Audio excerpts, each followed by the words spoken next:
since 2007, we have been working with the International Climate Science Coalition, which was founded in New Zealand because they wanted a more international voice at conferences. And we've been running, as I say, since 2007. I joined them in 2008 as their executive director. But we realized recently that there had to be a more Canadian focus for specific Canadian issues. So in January of 2021, we started the International Climate Science Coalition Canada, which is a nonprofit organization dedicated to getting real scientists into the media and to the public so they can hear what's really happening in the climate science field, and also talk a lot about energy, because the greatest threat to Canadian oil and gas, for example, and coal, is the climate scare. I mean, one of the troubles is the Conservative Party, many of them, candidates especially, except for Roman Baber, who hasn't really expressed himself on the issue, they all support the climate scare, but they also support Canadian energy. And yet, the thing that's most threatening Canadian energy is the climate scare. So it's kind of like saying, I'm left-right. Like, which are they? Yeah.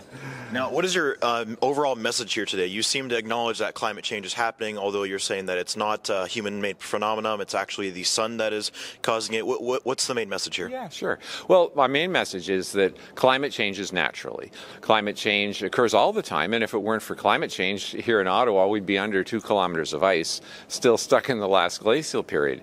So yes, of course, climate changes all the time, and we do have to adapt. If we look at societies that did not properly adapt, they're no longer with us. I mean, the Greenland Vikings, for example, they did not take up the methods of living that the Inuit had, and they were wiped out because the Little Ice Age was just too miserable for them to survive. We do think that humans cause some climate change. We know that, for example, we cause the urban heat island effect, where the city is warmer than the country, so there's no question that we cause that. We're probably causing some CO2-induced climate change.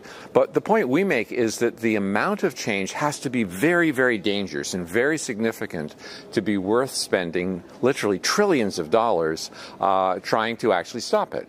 And we simply don't think that's the case. Mm-hmm. What are your thoughts on carbon capture technology? Do you think that it has merit and it can be useful, or do you think it's sort of a waste of time? Yeah, I think it's a waste of money. And it's interesting that even people like Elizabeth May oppose carbon capture. And what she says, well, it's kind of like putting something bad under your pillow, and it's going to escape eventually. And of course, that's the point, is that carbon dioxide is heavier than air.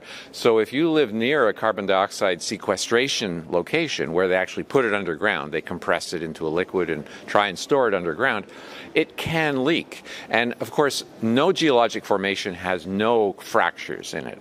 I mean, they worry about the possible leakage of radioactive water near radioactive sites that are buried underground.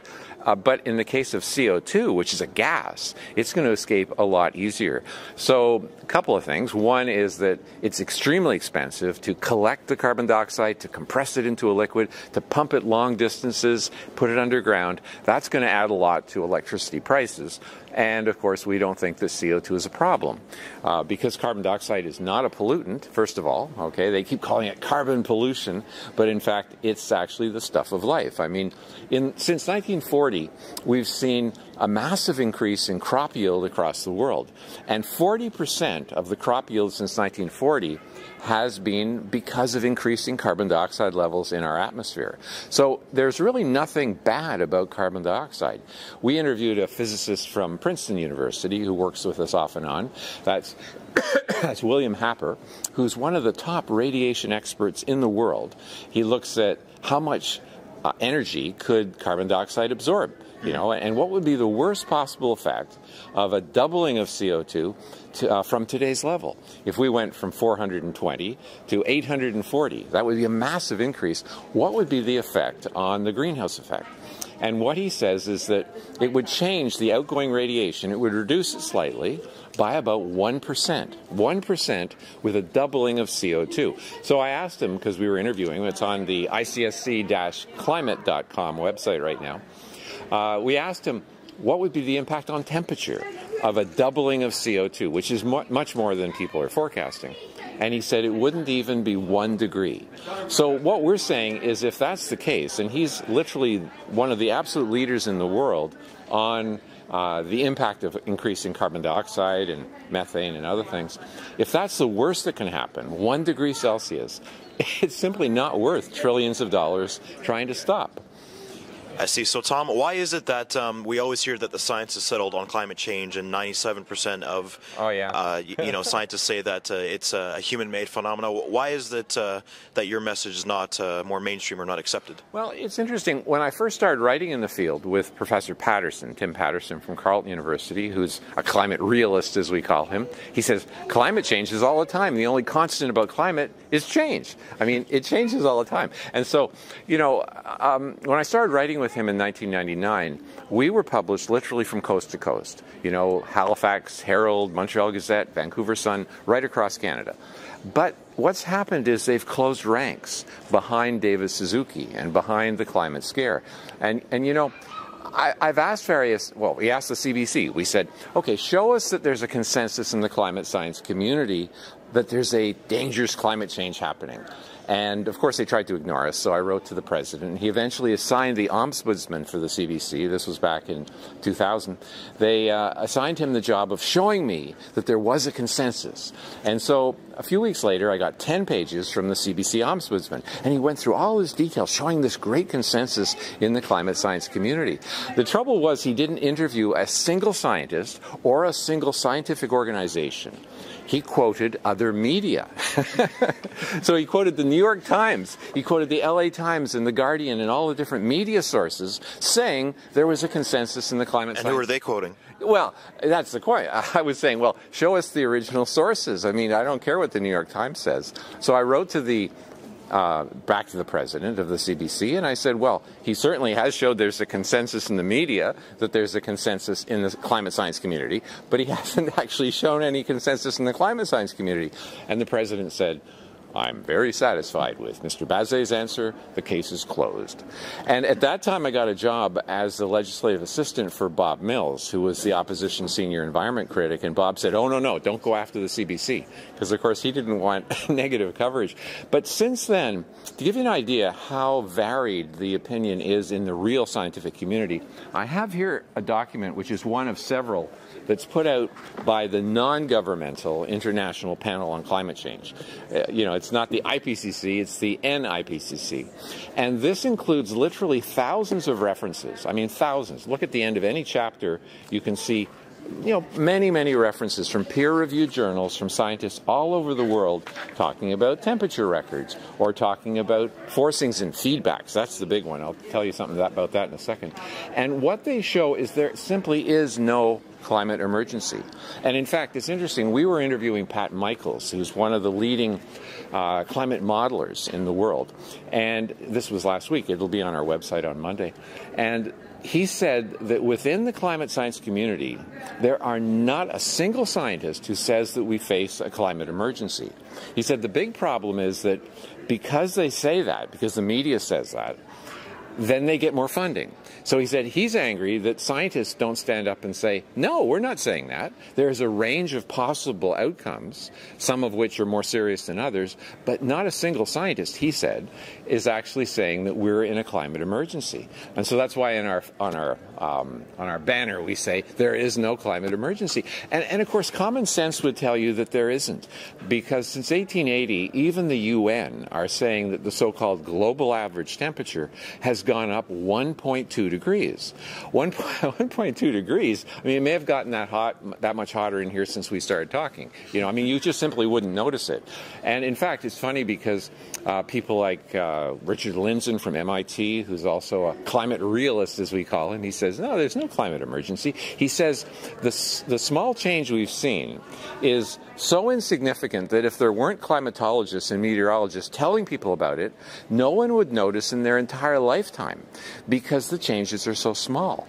And, the idea that we could double CO2, which is far beyond what we have now, and there wouldn't be anything except good things happening, more increase in crop yield, a trivial increase in temperature. This makes some of the people quite angry. It's interesting, I posted on the chat for this conference the fact that William Happer says the worst that could happen with a 100% increase in CO2, the worst that can happen is a 1 degree, a little less than a degree rise. And I got immediately a response from a California conservative, a young man, who actually said, "Oh, this is all complete bogus." And so I said, "Okay, well, what part do you disagree with?" No answer. So I'm still waiting for his answer. So, you know, the trouble is right now, many of the conservatives, and I know the grassroots, would love it if their leaders would stand up to the climate scare, because they recognize that the greatest threat to Canada's prosperity is the destruction of our oil and gas industry. And the greatest threat to that is the climate scare, because these people want to completely end all fossil fuel usage. Okay, that's the outcome that will happen if we get to net zero. They want to go to literally zero. And, you know, this will ruin Canada, because this is our major source of revenue, you know, when it comes to income for the country at large. So what we say to them is, okay, look, there were studies in the United States and Canada which actually showed what would happen if the leaders of the opposition party started to speak out against the climate scare. And here's the result. It was a study that was done with McGill University, Ohio State, and Drexel University. They found that when conservatives and liberals both said the same thing, in the United States' case, it was Democrats and Republicans, and they both supported the climate scare, then the support in the public was very high for taking strong action on climate change. But when the Republicans dissented, when they said, well, we're not so sure about this, the science is out, let's take a look at it again, you know, that kind of thing, the support in the public went way down. So the conservatives are constantly saying in this conference, for example, well, we've lost the war, we've lost the battle, we have to basically look for less expensive ways of reducing CO2. So we have a market-based solution. But, you know, to me, that's a little like somebody saying, I'm being encouraged to commit suicide, and I'd like your help. Like, what do you think I should do? Now, if they're really serious, and, you know, you might suggest, well, taking an overdose of sleeping pills is less painful than cutting your wrists, but you don't want to encourage them to commit suicide, you know. So, I mean, to a large extent, the conservatives are encouraging it.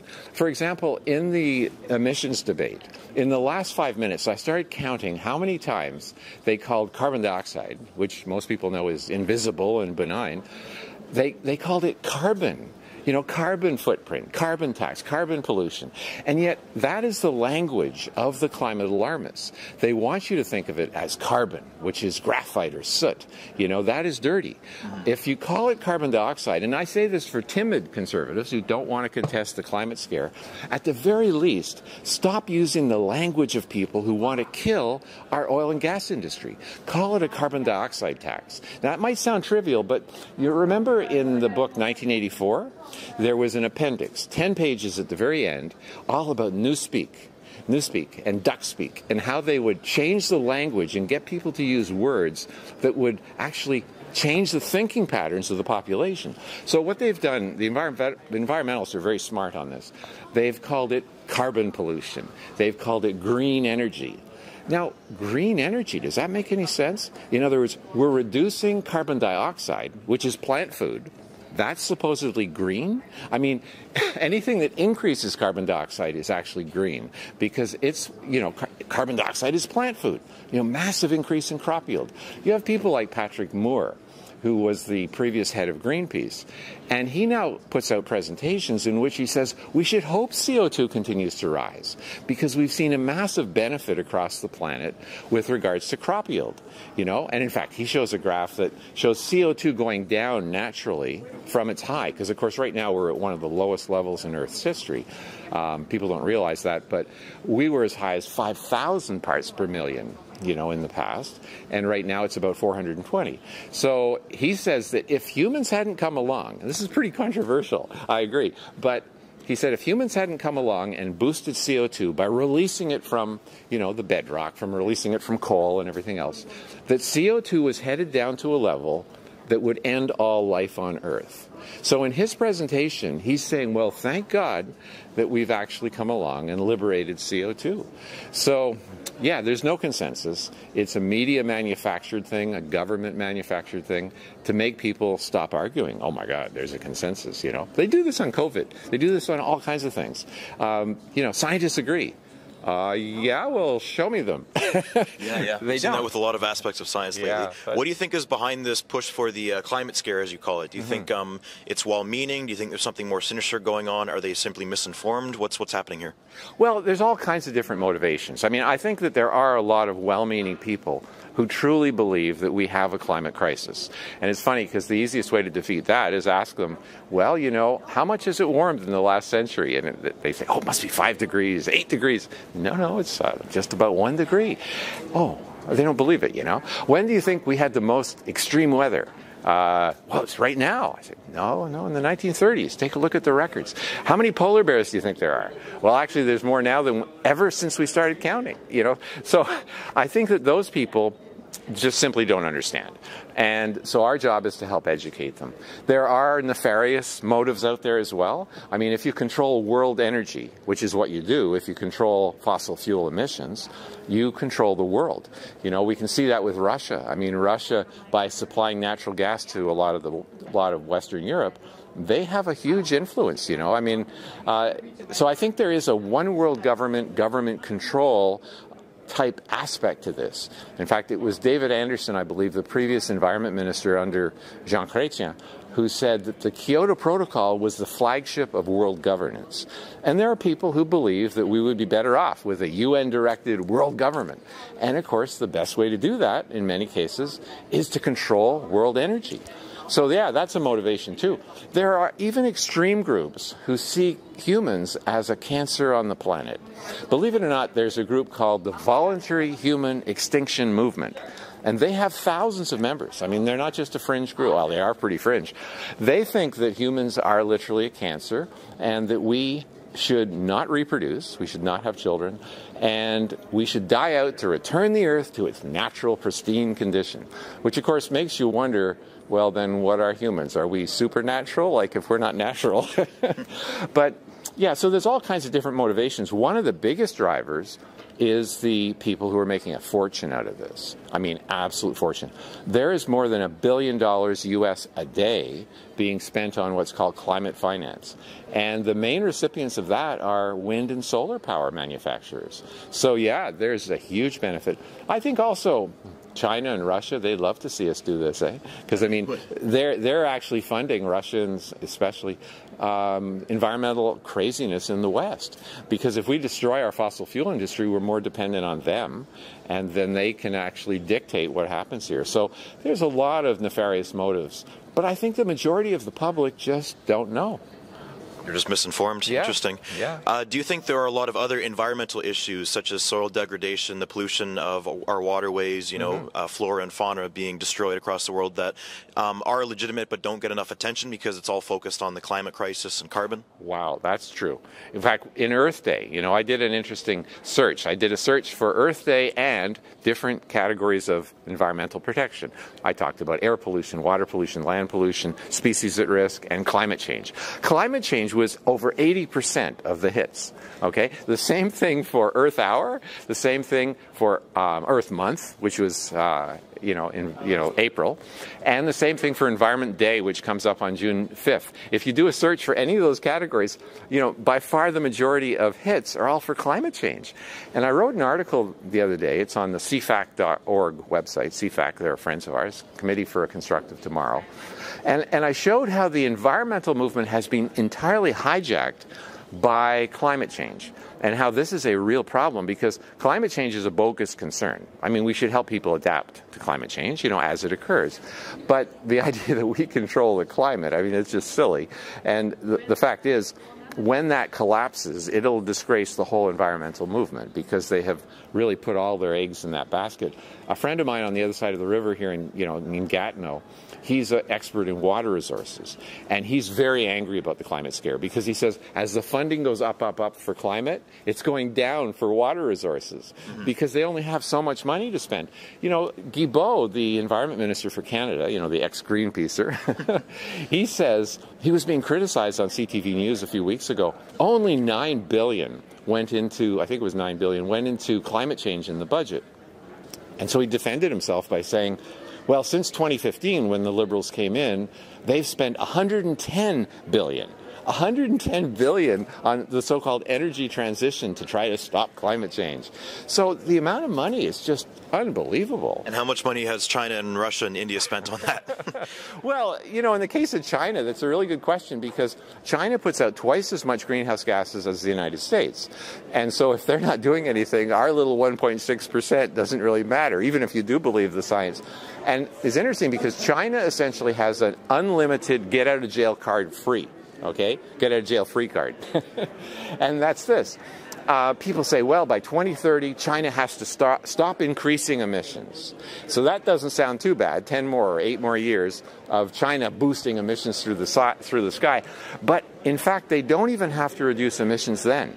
Because what people don't realize is that under the Paris Agreement is something called the Framework Convention on Climate Change. It's the original Rio Treaty that was signed in Rio de Janeiro in 1992. And it's what all the UN treaties are based on. It's called the FCCC, Framework Convention on Climate Change. And it treats developing and developing countries completely differently. It says that developing countries' first and overriding priority, and they still include China, even today. In 1992, China had no billionaires.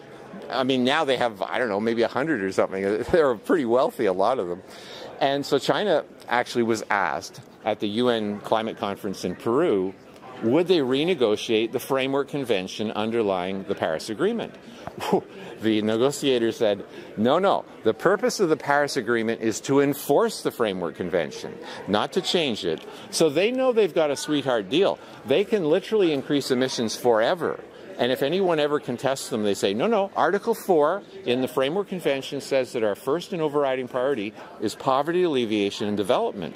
And we can't do that if we have to shut off our cheapest form of power, which is coal. So they're going to, it's crazy, but we actually have to do it even if it totally ruins our economy. So yeah, China and Russia, you know, they think it's great, you know, especially China. Absolutely. Before we wrap up here, Tom, what would you like to see from the Conservatives in terms of their policies around the climate, around the environment? Well, step number 1 is stop calling it carbon or carbon pollution, carbon dioxide. You know, it's carbon dioxide. Start calling it that. Don't use the enemy's language. You know, there's generals, old Chinese generals said, you never fight a battle on your company, or your opposition's terrain or using their standards. Okay, so stop calling it carbon. It's not carbon, it's carbon dioxide. And the second thing is start advocating for adaptation. That's a sensible approach that will actually give us benefits. Okay, the idea that we are going to help stop climate change, even if you believe the science, makes no sense at all. Because Canada's commitment to Kyoto and the Paris Agreement, they are literally trivial contributions to world greenhouse gas emissions. So focus on adaptation, and that'll also help them kill the idea that they're climate deniers, because they say, of course climate changes, and we have to help people. The other thing, of course, is to increase our resilience, and we do that by having our strongest, cheapest, and most reliable forms of energy very strongly protected. Okay, so we need to do that. And whenever they say, well, do you think humans are causing dangerous climate change, you can say very clearly, well, the jury's still out. And until it's more solidly determined what is actually going on in the atmosphere, we're advocating a no-regrets approach, which is to reduce air pollution, which may at times reduce CO2 as well, and to save energy and to have adaptation. But stop calling it carbon pollution. Very interesting. Well, thank you, Tom Harris from the International Climate Science Coalition of Canada. Thank you for having me, or for being on the show. Yeah, thank you, Matthew.